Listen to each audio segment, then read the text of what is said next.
Hey everyone, this is Keegan from National Powersports.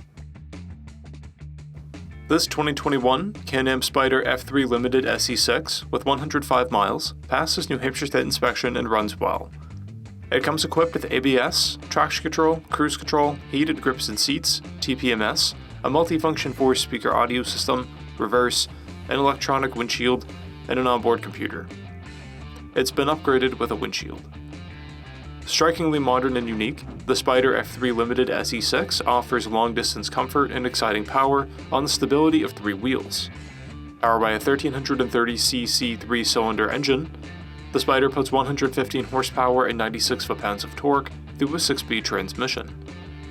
It has a 26.6-inch seat height and weighs in at 899 pounds.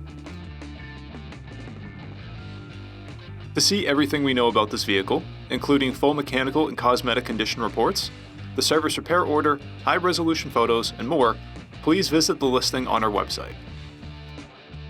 We have also purchased the CycleCheck's Vehicle History Report. You can view this report by clicking the link on the right side of the video.